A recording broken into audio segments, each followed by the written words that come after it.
to convey our own thanksgiving and gratitude, more especially for the local parish communities in our parishes that we work in within the Archdiocese, Holy Cross Parish, St. Dominic's Mission, and St. Monica Mission Beatrice, for the participation and the support during this difficult time.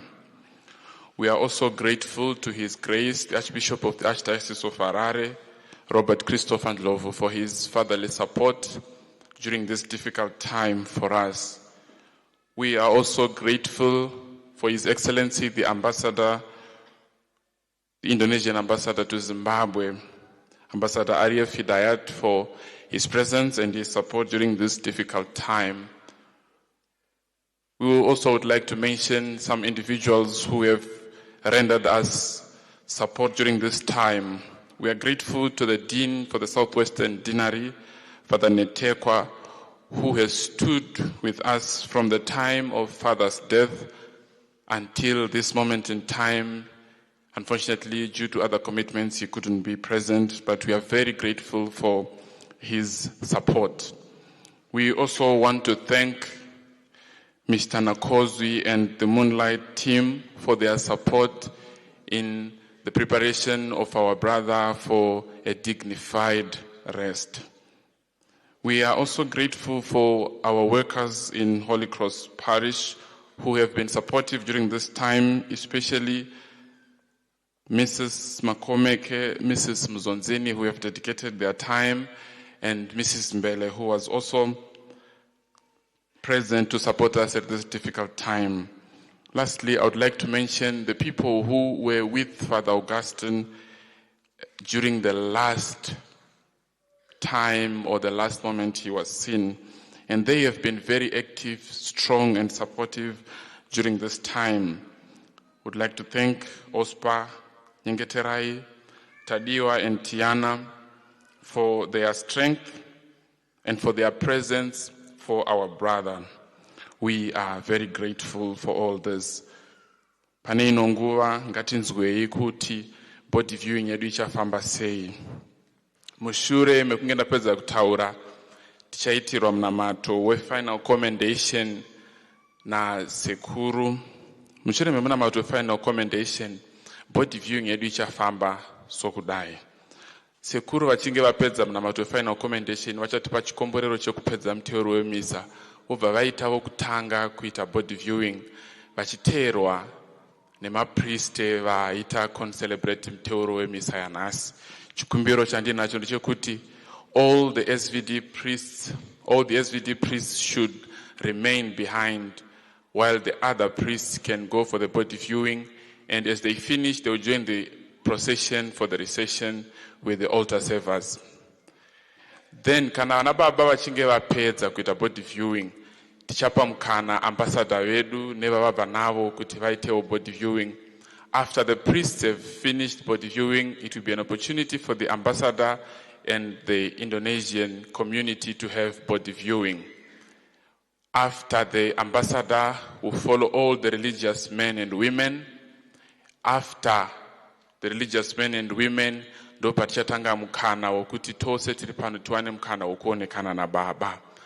Kuonekana kwetu na baba kuchafamba nenzira yakadai.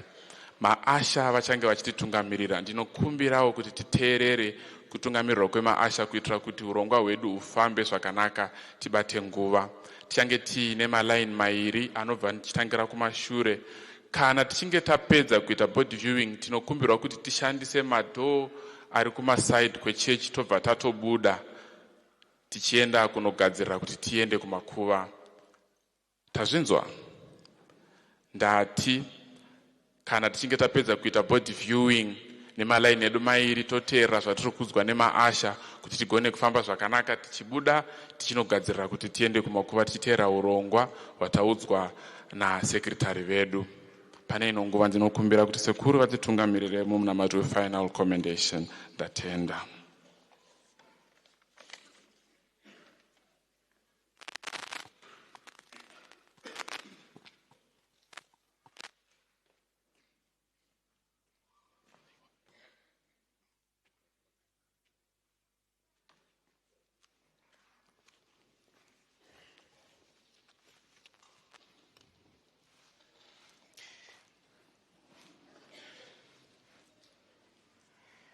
Hama dzadiwa muna Kristo, taungana pano kuzonamatira nokuviga hama yedu Baba Joram yatisiya. Ngatimunamatirei nemwoyo yedu yose kuti Mwari akurumidze kumugamuchira. Ngatinamatei. Mwari nyadenga, muridzi wapasi, Baba vane tsitsi, onai taungana pano isu vana venyu kuzoperekedza mwana wenyu nokumusvitsa kwamuri. Ndimi makamudaidza, ndimi makamubvisa matiri, kusave nokume kwaandogara kusina imi.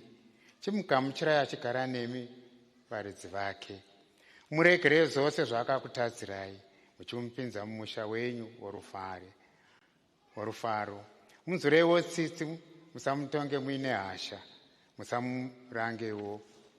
Tenzi mukatitonga nokutiranga sezvatinofanira kuitwa, ndiani angapunyuke. Mukati murondorodze kutadza kwedu, tenzi zvichemo zvedu hamungazvinzwi. Misodzi yedu mungaishayire hanya. Maziso edu azere nemisodzi, asi mwoyo yenyu imi Mwari uzere netsitsi. Kudaro Baba, chipinzai mwana wenyu mumusha wenyu worufaro, achigara nokufara navatsvene vose, namadzitateguru ake ose, namadzisekuru ake ose, namadzimbuya ake ose, nehama dzake dzose. Kristo tenzi wedu, tisurei chichemo chedu ichi kuna Mwari Baba, imi munogara narini narini. Tenzi tinzurewo tsitsi. Kristo tinzurewo tsitsi. Tenzi tinzurewo tsitsi. Mupe zororo risingaperi tenzi. Ngaazorore murugare. Maria mutsvene woyo mwana wenyu uyu Joram, iwe mutsvene wake newe mutumwa wake muchengeti munhu wenyu uyu, imi vatumwa navatsvene vose hama yenyu iyi, imi vechizvarwa chokwababa vake makatisiya muri muna Mwari mwana wenyu uyu, imi madzibaba ake namadzitateguru ake ose navose vokurudzi rwababa vake vakatisiya muri muna Mwari mwana wenyu uyu, imi vechizvarwa chokwamai vake makatisiya muri muna Mwari mwana wenyu uyu, imi madzsekuru ake namadzimbuya ake navose vokurudzi rwokwamai vake makatisiya muri muna Mwari mwana wenyu uyu, imi hama dzake dzose neshamwari dzake dzose makatisiya muri muna Mwari hama yenyu iyi. Ngatinamatei. Mwari Baba tsime rorupenyu, mwanakomana wenyu akativimbisa achiti, rupenyu rusingaperi ndiko kukuzivai. Imi munova ndimi Mwari mumwe chete wechokwadi, nokuzivawo Jesu Kristu nyakutumwa narini.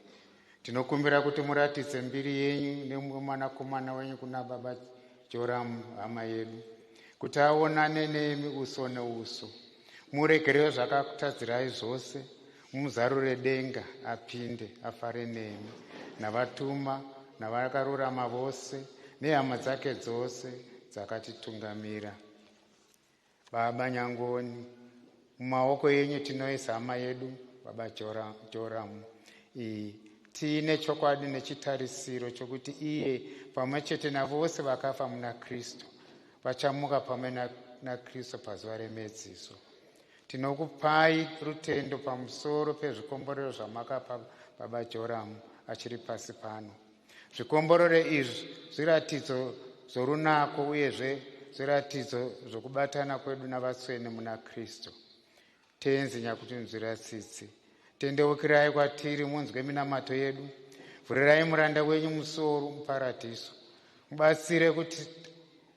mubatsire isu tasara kunyaradzana muchitendero, kusvikira tazosangana tose nemi naKristu uye nehama yedu iyi kuupenyu husingaperi.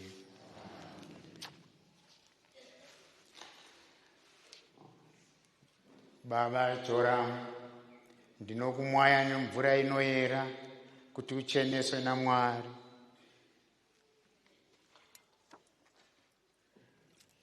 Muzita raBaba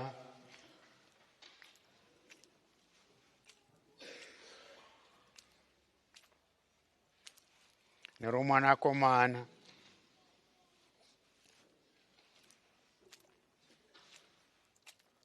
neramweya mutsvene.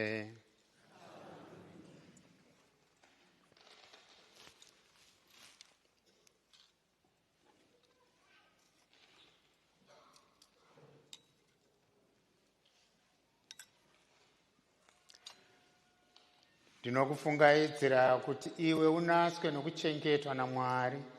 Kunowira uku ngakudzinge vavengi vose nemweya yakaipa.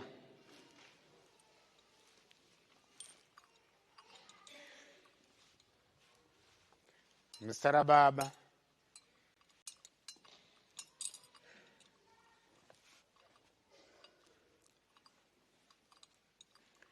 neroMwanakomana